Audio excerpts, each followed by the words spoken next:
I was just asked a question on whether or not we could take a vehicle with us on Exodus if we had a debt on the vehicle.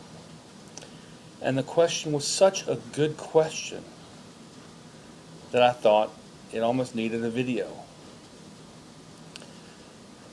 And it actually breaks down to a couple points. And so let's look at the individual issues first.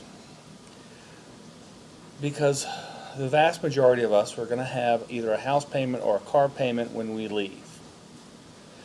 And if we leave the car or the house behind, are we still indebted to that house or car payment? And my thought, again, you can't steal, so that's playing in one side, but I think the larger issue is that we are being rescued out of slavery, and that debt is slavery. If the bank wants the house, the bank wants the car, they can take it, they can resell it, they can do anything else. If the bank will even be in existence when we get to the other side. But I think the aspect of we're being rescued out of slavery is really one of the issues. However, if you have a car payment, and let's assume for a moment that you are going by boat. If you're going by plane, you're not going to drive a car on the plane, so it's really a moot issue at that point. But if you're going by boat, which the vast majority of us are going to go by boat, can you take a car if you have a payment plan on it? And my suggestion is don't. And so let's look for biblical verification on that. In Exodus 12:32, Pharaoh says, "Take your flocks and your herds and go."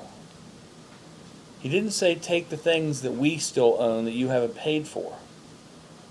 Now, at that point in time, the Egyptians or the Israelites went and plundered the Egyptians. But they didn't steal from the Egyptians. They asked and were given what they asked for, and that's the big difference. So if you want to take a car with you and you have a payment plan on it, then call the bank and say, hey, will you let me have the car? And if they do, then you can take it. And this is really, that's kind of point number one. The second point is, it's unlikely the bank is going to say yes, so leave it. And we're going to have more on the other side than you can possibly imagine. So if you think, oh, but I need a car to get around, or get around even through Israel, Syria, Jordan, whatever, trust me, there's going to be cars provided. You don't have to stress about a car. You're going to have one. So don't worry about it. Just leave it, and if you walk a day or two, who cares? It's going to be fine. Do I think you're going to be walking for a day or two? Actually, I don't, because you're just not going to make much distance. But I do think a vehicle is going to be provided. So I would not stress in the slightest for that. And this kind of comes back to Achan's sin with Jericho. Achan went out, took some gold, took this robe. What in the world was he thinking? How many cities did they go to after that? How much more could he have actually gotten if he just sat and waited? I mean, the amount that he picked up that day meant nothing compared to what he would have seen and what he would have been able to get. So don't stress about it. Just wait, and it will be provided. If it's something that is I won't even say necessity. If it's a necessity, it's going to be either you're going to bring it or he's going to provide it. Food and water he's going to provide. Those are necessities. Everything else is just desires. And, they're going to be there to be taken care of. In other words, I don't want to go into the full thing because, again, I'm on YouTube. But there's not going to be an issue of getting a car. And in fact, the problem is you probably have too many cars. And that's just the reality of it. You're going to be most likely burning up cars that you don't want to have because they're just, why have 30 or 40 cars? You can only drive one. So that's what you're really going to be facing, in my opinion. And not just my opinion, I could almost guarantee you on that one.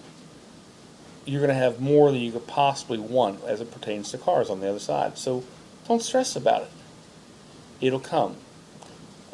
Again, if you are walking through First Fruits, and I know I'm going to have this discussion when I'm there with the Exodus, you know, it was the craziest thing ever to try to say, take something from Jericho or First Fruits. You're going to get 10 times, 100 times more than that. Just wait. You know, there's a second city, there's a third city, there's a fourth, fifth, sixth, seventh, eighth, 20th, 100th, 200th town after that to go through. It's fine. You'll have much more than enough. What you saw in the first city is nothing compared to everything else. Nothing.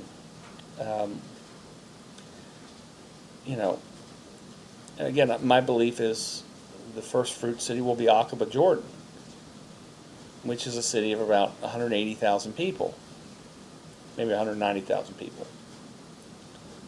Amman has over 2 million. You know, Damascus, 2 million. These things pale in comparison. You're going to have many cities over 1 million. You don't have to worry about it. There's just so much more there. So just wait on it. So my suggestion is, if you have a car and you have the availability to take it, don't do it unless it's fully paid for. And if it's fully paid for, then again, it's your herd, your flock. Take it with you. Nothing beyond that, though. Don't take what you have a debt on. Leave it behind. You'll get more than enough on the other side.